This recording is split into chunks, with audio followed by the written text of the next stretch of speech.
কাঁচা কলার পুষ্টিগুণ জানা সত্ত্বেও অনেকেই এই কলার কথা শুনলেই নাক ছিটকোয়। বিশেষ করে ছোট বাচ্চারা তো এই সবজিটা খেতেই চায় না। এই কলা দিয়ে দুর্দান্ত স্বাদের নিরামিষ কাঁচা কলার কোফতা রেসিপি আপনাদের সাথে শেয়ার করেছি। আসসালামু আলাইকুম এভরিওয়ান, ওয়েলকাম টু আলোর মিনি কিচেন।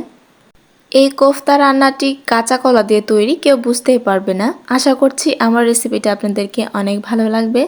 তার জন্য এখানে নিয়েছি হাফ কাপের মতো মটর ডাল। পানি দিয়ে এখানে হাত দিয়ে ভালো করে কষলে নিয়ে ধুয়ে নিতে হবে।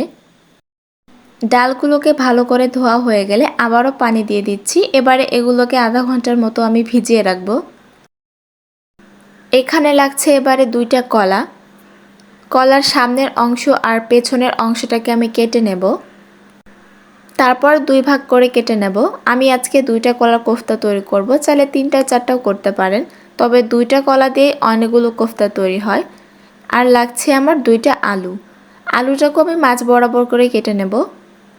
এবার এগুলোকে পরিষ্কার করে ধুয়ে নিয়েছি। এবার এখানে দিয়ে দিচ্ছি হাফ চা চামচের মতো লবণ আর দিয়ে দিচ্ছি হাফ চা চামচ হলুদের গুঁড়া।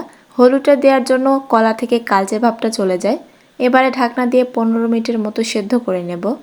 কলাগুলোকে সেদ্ধ করে ঠান্ডা করে নেওয়ার পরে খোসাগুলোকে ছাড়িয়ে নিয়েছি। এবার আলুগুলোকে একটা সাইডে রেখে দিচ্ছি। এবার একটা কাঁটা চামচের সাহায্যে কলাগুলোকে চটকে নিচ্ছি। একটু ভালো করে কলাগুলোকে চটকে নিতে হবে, যেন কোনো রকম বড় টুকরা না থাকে। এইদিকে আধা ঘন্টায় ডাল অনেকটাই ফুলে উঠেছে। পানিটাকে ছাড়িয়ে নিয়ে শুধু ডালটাকে একটা ব্লেন্ডার জারে নিয়ে নিচ্ছি। 2 টুকরো আদা আর একটা কাঁচা মরিচ দিয়ে কোনো রকম পানি ছাড়াই শুকনো করে ব্লেন্ড করে নিতে হবে। দেখতে পাচ্ছেন কতটা শুকনো হয়েছে। এবারে এখান থেকে 2 টেবিল চামচের মতো ডালকে আমি উঠিয়ে রাখবো। এবারে বাকি ডালের মধ্যে কলাগুলোকে দিয়ে দিচ্ছি। এই কলার মিশ্রণের মধ্যে এখন দিয়ে দিচ্ছি 1 চা চামচ লবণ, হাফ চা চামচ হলুদের গুঁড়া আর দিয়ে দিচ্ছি 1.5 চা চামচের মতো মরিচের গুঁড়া, 1 চা চামচ জিরার গুঁড়া আর দিয়ে দিচ্ছি 1 চা চামচ ধনিয়ার গুঁড়া। এবারে দিয়ে দিচ্ছি 1/3 কাপের মতো বেসন। এবারে শুকনো উপকরণগুলোকে হাত দিয়ে ভালো করে মিশিয়ে নিতে হবে। এগুলো মেশানোর সময় যদি কোনো রকম নরম মনে হয় সেক্ষেত্রে ময়দা দিতে পারেন বাইন্ডিংয়ের জন্য। আমার এখানে কিছুই দেওয়া লাগেনি।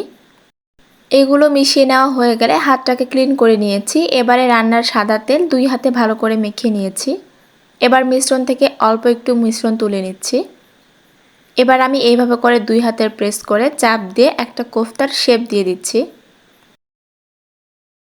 আমি একটু চ্যাপ্টা আকারে রেখেছি। আপনারা চাইলে আপনাদের ইচ্ছা মতো একটা শেপ দিতে পারেন কিংবা গোল করেও রাখতে পারেন। এইভাবে করে আমি সবগুলো কোফতা তৈরি করে নেব। এইদিকে একটা প্যানে সরিষার তেল গরম বসিয়েছিলাম। এবারে সব কোফতাগুলোকে আমি দিয়ে দিচ্ছি। তেলটাকে ভালো করে গরম করে নিয়ে কোফতাগুলোকে দিতে হবে। আর ভাজার সময় চুলার ফ্লেমটাকে মিডিয়ামে রাখতে হবে। লোতেও কিন্তু রাখা যাবে না, তাহলে কিন্তু তলায় লেগে যেতে পারে। এরকম যখন গোল্ডেন কালার চলে আসবে তখন আমি এগুলোকে উল্টে দেব। এইভাবে করে উল্টে পাল্টে দিয়ে পছন্দ অনুযায়ী কালার আসলে তুলে নিতে হবে।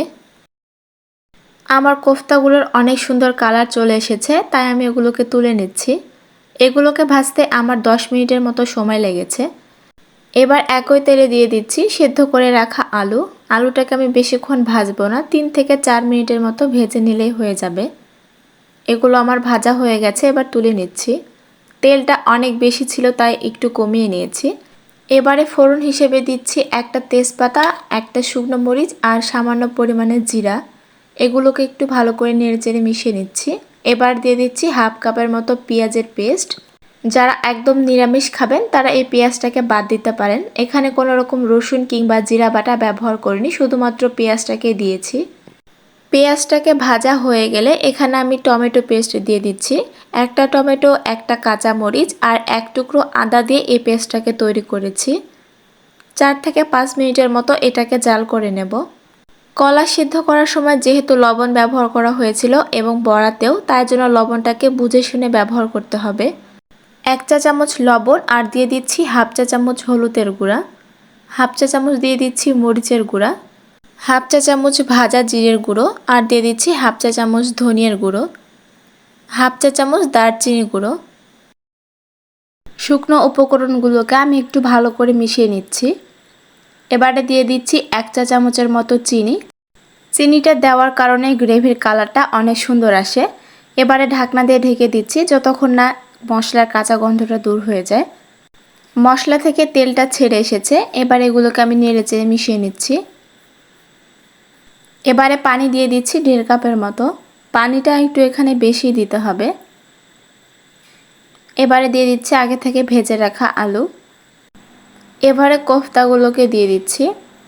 পানিটা এমনভাবে দিতে হবে যেন কোফতাগুলো ডুবে থাকে। এবার এটাকে ঢাকনা দিয়ে ঢেকে দিচ্ছি 10 মিনিটের জন্য। আর চুলার ফ্লেমটাকে রাখতে হবে মিডিয়াম টু লোয়ে। 10 মিনিট পর ফিরে আসলাম। দেখুন কোফতাগুলো আগে থেকে অনেকটাই ফুলে গেছে। এটা এখনও সম্পূর্ণ রান্না হয়নি। এটাকে আমি আবারও 10 মিনিটের জন্য লো ফ্লেমে ঢেকে রেখে দেব। 10 মিনিট পর ফিরে আসলাম। রান্নাটা আমার প্রায় শেষ হয়ে গেছে। এখানে 3টের মতো কাঁচা মরিচ দিয়েছি। এটা কোনো রকম ঝাল ছড়াবে না, শুধুমাত্র ফ্লেভারের জন্য দিয়েছি। এটাকে আবারও 2 মিনিটের মতো জাল করে নেব ঢাকনা দিয়ে ঢেকে দিয়ে। 2 মিনিট জাল করে নিলে এটা তৈরি হয়ে যাবে। এবারে সার্ভ করার পালা। তৈরি হয়ে গেল গরম গরম কাঁচা কলার কোফতা। মাশাআল্লাহ, দেখতেই পাচ্ছেন কোফতার কালারটা কত সুন্দর এসেছে। এইভাবে করে কাঁচা কলার কোফতা তৈরি করে দিলে ছোট থেকে বড় সবাই মজা করে খাবে। আমার রেসিপিটা ফলো করলে আপনাদেরও এরকম পারফেক্ট একটা রেসিপি তৈরি হয়ে যাবে। আশা করছি আমার রেসিপিটা আপনাদেরকে অনেক ভালো লেগেছে। সবাই অনেক অনেক ভালো থাকবেন, সুস্থ থাকবেন। আল্লাহ হাফেজ।